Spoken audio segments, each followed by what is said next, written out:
সমস্ত দর্শক বন্ধুদের জানাই নমস্কার। আজকে আলোচনা করব শুক্রের গোচর নিয়ে। 28শে জানুয়ারি শুক্র রাশি পরিবর্তন করছে এবং এই পরিবর্তনের কি প্রভাব পড়বে কুম্ভ রাশির উপর, এ বিষয়ে আজকে বিশেষ আলোচনা করব। শুক্র রাশি পরিবর্তন কুম্ভ রাশি থেকে বেরিয়ে মীন রাশিতে অবস্থান করবে। এটা হচ্ছে শুক্রের উচ্চ ঘর এবং এই ঘরে 123 দিন মতন প্রায় অবস্থান করবে শুক্র। এবং এই সময়কালে দেবগুরু বৃহস্পতি বৃষ রাশিতে অবস্থান করছে। আর দুই গুরুর মধ্যে পরিবর্তন যোগ তৈরি হচ্ছে, যে এক গুরু অবস্থান করছে বৃষ রাশিতে শুক্রের রাশিতে, আর শুক্র আবার যে অবস্থান করছে দেবগুরু বৃহস্পতির রাশি মীন রাশিতে। এই যে একটা স্থান পরিবর্তন যোগ। আর 28শে জানুয়ারিতে প্রবেশ করবে মীন রাশিতে, আর 31শে মে পর্যন্ত থাকবে এ শুক্র। 28শে জানুয়ারি থেকে 31শে জানুয়ারি পর্যন্ত আবার থাকবে হচ্ছে পূর্বা ভাদ্রপদ নক্ষত্র, যেটা দেবগুরু বৃহস্পতির নক্ষত্র। এবং ফেব্রুয়ারির 1 তারিখ থেকে মে মাসের 15 তারিখ পর্যন্ত শুক্র থাকবে উত্তরা ভাদ্রপদ নক্ষত্রে, যার অধিপতি হচ্ছে শনিদেব। এবং 16ই মে থেকে 31শে মে পর্যন্ত থাকবে রেবতী নক্ষত্রে, যার অধিপতি হচ্ছে বুধ। এবং মার্চ মাসের 2 তারিখে এই শুক্র আবার কিন্তু বক্রি হয়ে যাচ্ছে, আর তার সাথে এপ্রিল মাসের 13 তারিখে আবার মার্গী হচ্ছে। আমাদের জ্যোতিষশাস্ত্র মতে এই দুই গুরুই হচ্ছে সব থেকে শুভ গ্রহ, আচার্যের ভূমিকা পালন করে, জ্ঞানের ভাণ্ডার দুই গুরুই। শুক্র হচ্ছে ঐশ্বর্যের কারক, প্রতিভার কারক, আকর্ষণের কেন্দ্রবিন্দু আর ধনসম্পত্তির কারক। তো যাই হোক, আলোচনাটি শুরু করার আগে সমস্ত দর্শক বন্ধু যারা বহুদিন ধরে আমাদের অনুষ্ঠান দেখেন, হয়তো কৌতূহলবশত সাবস্ক্রাইব করতেই ভুলে গেছেন, তো তাদের কাছে বিশেষ অনুরোধ করব চ্যানেলটি সাবস্ক্রাইব করার জন্য। যদি ভালো লাগে তাহলে অবশ্যই লাইক শেয়ার কমেন্ট করবেন। হ্যাঁ, তো আমি কোনো রকমভাবে বিভ্রান্তের মধ্যে রাখতে চাই না আমার দর্শক বন্ধুদের। এটা কারো কোনো ব্যক্তিগত কুষ্টি ধরে আলোচনা নয়, এটা গ্রহদের গোচরের উপরই আলোচনা করা হচ্ছে। তো যাই হোক, এই গোচরের ফলাফল আপনারা চন্দ্ররাশি অনুসারে দেখবেন। তো শুক্রের এই গোচর যথেষ্ট ভালো হতে যাচ্ছে। পূর্বা ভাদ্রপদ নক্ষত্রে যে ফল দিবে, আবার সে উত্তরা ভাদ্রপদ নক্ষত্র এবং রেবতী নক্ষত্রে তো অল্প দিন থাকবে, 16ই মে থেকে 31শে মে পর্যন্ত। সব থেকে বেশি থাকবে উত্তরা ভাদ্রপদ নক্ষত্রে, আর সব থেকে কম থাকবে হচ্ছে যে পূর্বা ভাদ্রপদ নক্ষত্রে 31শে জানুয়ারি পর্যন্ত, মানে 28 তারিখ 29, 30, 31 এই কয়েকটা দিন থাকবে পূর্বা ভাদ্রপদ নক্ষত্রে। তো সব থেকে বেশি উত্তরা ভাদ্রপদ নক্ষত্র। তো এই নক্ষত্রগুলো সম্পর্কে তো অনেক কিছুই আলোচনা করেছি। উত্তরা ভাদ্রপদ নক্ষত্র 26তম নক্ষত্র। পূর্বা ভাদ্রপদ নক্ষত্র যেরকম ভালো নক্ষত্র, শুভ নক্ষত্র, সেরকম উত্তরা ভাদ্রপদ নক্ষত্রও শুভ নক্ষত্র, সমৃদ্ধির বর্ষণ এবং কল্যাণকারী নক্ষত্র, একদম পূর্বা ভাদ্রপদের মতন। আর এই নক্ষত্র শুভ নক্ষত্র, এই নক্ষত্রের জাতক জাতিকাদের ডিসিশন নেওয়ার ক্ষমতাটা অন্যরকম থাকে। খুব ভালো সঠিক ডিসিশন নেয় এরা। ডিসিশন নিতে যদি কোনো দেরিও করে, তার জন্য এদের মধ্যে কোনো অনুতপ্ত থাকে না ডিসিশনের ব্যাপারে। সমাজে খুব প্রসিদ্ধ হয়, নিজের কাজকর্মের জন্য বংশের নাম উজ্জ্বল করে, এবং এরা মারা গেলেও মানে মৃত্যুর পরেও এরা কিন্তু সমাজে পরিচিতি রেখে যায়। সমাজ কিন্তু এদের মনে রাখে। এদের অ্যাডভাইস নিয়ে যারা চলে তারা কিন্তু আগামীতে অনেক দূরে এগোয়। এই নক্ষত্রের সব থেকে ভালো গুণ হচ্ছে যে কেউ যদি মানে বন্ধুত্ব যদি কারোর সাথে স্থাপন করে, তো বন্ধুত্ব কিভাবে নিভাতে হবে সেটা কিন্তু এরা খুব ভালো মতন করে জানে। আর যদি কারোর সাথে শত্রুতা করে, তো সেই শত্রুতাও কিভাবে নিভাতে হবে সেটাও কিন্তু ভালো মতন করে জানে। এই উত্তরা ভাদ্রপদ নক্ষত্র, এই নক্ষত্রেই তো শুক্র অবস্থান করবে, তার পরম মিত্র শুক্রের পরম মিত্র শনির নক্ষত্র। আর এই যে নক্ষত্র উত্তরা ভাদ্রপদ, এই নক্ষত্রের দেবতা হচ্ছে আহির্বুধিয়া দেবতা, পৃথিবীর নিচে বসে থাকা সাপ। মানে এর কোমরের অংশ হচ্ছে নিচে, কোমরের থেকে নিচের অংশ হচ্ছে সাপের মতন, আর উপরের অংশ হচ্ছে দেবতাদের মতন। শ্রীহরি বিষ্ণু যে শেষনাগের উপর শয়ন করে, সে শেষনাগকে এই আহির্বুধিয়া দেবতার সাথে তুলনা করা হয়। পরোপকারিতা, দয়ালু, বুদ্ধিমান হিসাবে জানা যায় এই দেবতাকে। আর এই নক্ষত্রের অধিপতি হচ্ছে আবার শনি। শনি এইখানটাতে ব্যালেন্স, একটা কিভাবে ব্যালেন্স ধরে রাখতে হয় সেটা কিন্তু খুব ভালো মতন করে জাতক জাতিকার মধ্যে থাকে, মানে প্রকাশ পাওয়ায়। যে বিপরীত থেকে বিপরীত পরিস্থিতিতেও এরা কিন্তু মানে নিজের ডিসিশন থেকে নয় না, একটা খুব ভালো ব্যালেন্স ধরে রাখে এবং অনুশাসনের মধ্যে চলতে ভালোবাসে। সেরকম আবার সংবেদনশীলও হয়, ইমোশনালও হয়ে যায়। তো হিসাবের দিক থেকে 1 নাম্বার এরা, মানে 1 টাকাও যদি খরচা করে তো সেটাও লিখে রাখবে, আর হিসাবের মধ্যে চলবে, জীবনটাকে হিসাবের মধ্যে নিয়ে আসে এরকম। আর এই নক্ষত্রের জাতিকারা মানে জাতিকারা হয় খুব ভাগ্যশালী হয়, এদের মা লক্ষ্মীর সাথে তুলনা করা হয়। মা লক্ষ্মীর কৃপা থাকে এদের উপর, যার জন্য এই উত্তরা ভাদ্রপদের নক্ষত্রের জাতিকাদের অনেক ব্যক্তি বিয়ে করার জন্য আগ্রহী দেখায় এই উত্তরা ভাদ্রপদ নক্ষত্রের জাতিকাদের। মোট কথায় সমৃদ্ধির বর্ষণ বা সমৃদ্ধির লক্ষণ এই নক্ষত্র থেকে দেখা হয়। আর এই উত্তরা ভাদ্রপদ নক্ষত্রে অনেক দিন পর্যন্ত শুক্র এবার উচ্চ অবস্থায় অবস্থান করবে। আর রেবতী নক্ষত্রের দিকে, রেবতী নক্ষত্রে 15-16 দিন থাকবে। তো রেবতী নক্ষত্রটা হচ্ছে 27তম নক্ষত্র। রেবতী কথার অর্থটা কি? রেবতী কথার অর্থ হচ্ছে সমৃদ্ধি, ধনসম্পত্তি, প্রচুর বিত্তশালী, প্রচুর পরিমাণ বিত্তশালী একটা ধনসম্পত্তির ব্যাপার উঠে আসছে এই রেবতী নক্ষত্রে। এই নক্ষত্রের অধিপতি দেবতা হচ্ছে পূষা, সূর্যকে দেখাশোনা করেন। এই নক্ষত্রে জাতক জাতিকারা খুব মধুরভাষী হয়, খুব শৌখিনতা প্রিয় হয়, ভ্রমণ পিপাসু হয়, আর আনন্দ প্রিয় স্বভাবের হয়, সাজগোজ করতে খুব ভালোবাসে। এই নক্ষত্রের অধিপতি হচ্ছে বুধ, আর রাশিটা হয়ে গেছে কি মীন রাশি।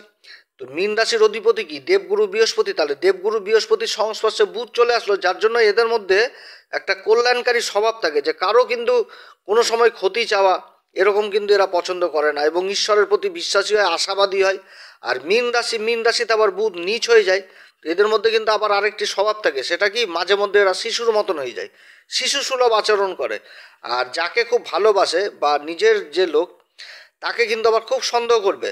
আর তার সাথে পরিবার বা ফ্যামিলির লোকজনদেরকে কিন্তু খুব বিশ্বাস করে। ছলচাতুরি কারোর সাথে পছন্দ করে না, বা কেউ যদি এদের সাথে ছলচাতুরি করে সেটা কিন্তু কোনোভাবে মেনে নেয় না। এদের আবার গান বাজনা, নৃত্য, চিত্র এগুলোর উপর বিশেষ রুচি থাকে। তো এগুলো কাজে যারা যুক্ত হয় তাহলে তাদেরও প্রফেশনাল যথেষ্ট ভালো হয়।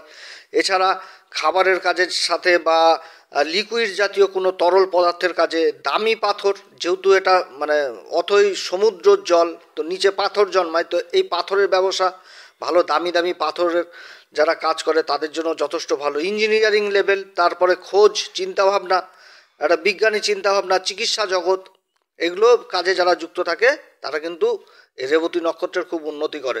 তো যাই হোক, এই নক্ষত্রে কিন্তু শুক্রের অবস্থান হতে যাচ্ছে, এটা কিন্তু সবথেকে ভালো অবস্থান। এই কুম্ভ রাশির এই 7.5 পিরিয়ডে কুম্ভ রাশির যে চোখের জল নাকের জল ফেলছিল, তার মধ্যে এই যে নক্ষত্রগুলোর উপর শুক্রের যে অবস্থান হবে, এটা সত্যি কথা বলতে গেলে 7.5 এই দ্বিতীয় পর্বের শেষ মুহূর্তে খুব ভালো অবস্থান হতে যাচ্ছে এই কুম্ভ রাশির ক্ষেত্রে।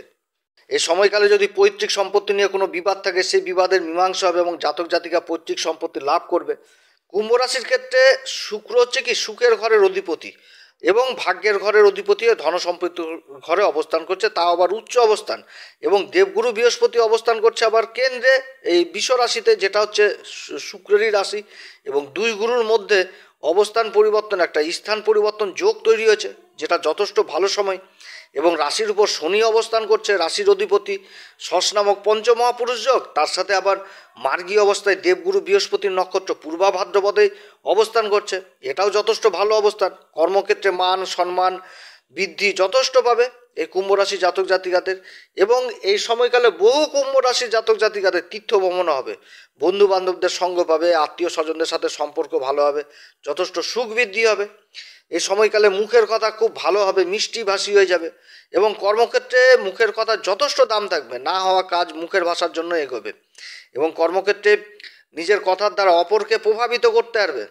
এইখানটাতে কিন্তু একটু ভাবার বিষয় রয়েছে, সেটা হচ্ছে কি যে মানে রাহু অবস্থান করছে, তো এই বাণীর ঘর, রাহু তো হচ্ছে কি ভ্রম, এবার শুক্রের সাথে অবস্থান করছে। তাহলে কি হচ্ছে যে যে মুখের ভাষাটা বলবে তাতে কিন্তু সামনের ব্যক্তিকে প্রভাবিত করতে পারবে যথেষ্ট। আবার সামনের ব্যক্তি যদি কোনো কথা বলে, সেই কথার দ্বারাও কিন্তু আবার নিজেও প্রভাবিত হয়ে যাবে। অর্থাৎ এদিকে কিন্তু আবার সাবধান, যে অন্য কেউ কোনো কথা বললো তার কথাতে প্রভাবিত যেন না হওয়া যায়। যে কেউ একটা কোনো খারাপ কথা এমনভাবে মগজ ধোলাই করলো যে তার কথাতে হ্যাঁ হ্যাঁ হ্যাঁ হ্যাঁ মিলিয়ে গেলাম, তাহলে কিন্তু ক্ষতি হবে। এটা কিন্তু তৈরি করবে এই রাহু, যেহেতু শুক্রের সাথে কিন্তু অবস্থান করছে, আর তাও কি বাণীর ঘরে। তো এইগুলো জিনিস তৈরি হবে। তো যাই হোক, কথা সম্পর্কিত কাজের সাথে যারা যুক্ত রয়েছেন, যেমন চ্যাটার অ্যাকাউন্টেন্ট, ওকালতির কাজ যারা করছেন, অ্যাডভাইজার হিসাবে কাজ করছেন, মিডিয়া সেক্টরে কাজ করছেন, সেলস ডিপার্টমেন্টে রয়েছেন, আইটি সেক্টরে কাজ করছেন, তাদের জন্য যথেষ্ট ভালো। কিংবা এই সমস্ত কাজে যারা চেষ্টা করছেন তাদের কর্মলাভ হবে।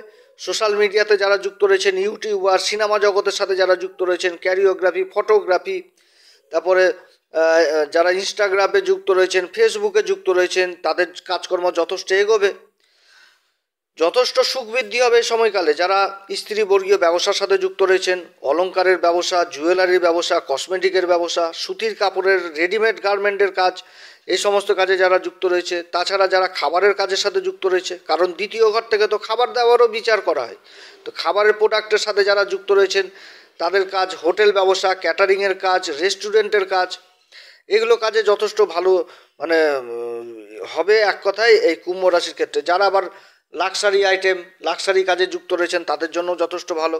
এই যে তিনটি নক্ষত্র, পূর্বা ভাদ্রপদ, উত্তরা ভাদ্রপদ এবং রেবতী নক্ষত্র, যথেষ্ট ভালো ফল দেবে এই সময় শুক্র। তার এই পরম মিত্র শনির নক্ষত্র অবস্থান করছে, আবার তারপর আবার বুধের নক্ষত্র অবস্থান করবে। কর্মক্ষেত্রে আকর্ষণের কেন্দ্রবিন্দু হবে এই কুম্ভ রাশি। এবং তার সাথে যারা রাজনীতির সাথে যুক্ত রয়েছেন তারা নিজেদের কথাকে সমাজের সামনে তুলে ধরতে পারবে। ট্যুর অ্যান্ড ট্রাভেলিংয়ের কাজে যারা যুক্ত রয়েছেন তাদের জন্য যথেষ্ট ভালো। তারপরে এই সময় বহু কুম্ভ রাশি জাতক জাতিকাদের তীর্থস্থান ভ্রমণ হবে। এই সময়কালে ধন সম্পত্তি সেভিংস করতে পারবে যথেষ্ট। শুক্রর আর রাহুর যে মিলিত দৃষ্টি সেটা তো অষ্টম ঘরে পড়ছে, তো অষ্টম ঘর থেকে কিন্তু আকস্মিক জিনিস, ধন সম্পত্তি, গুপ্তধন এগুলো বিচার করা হয়।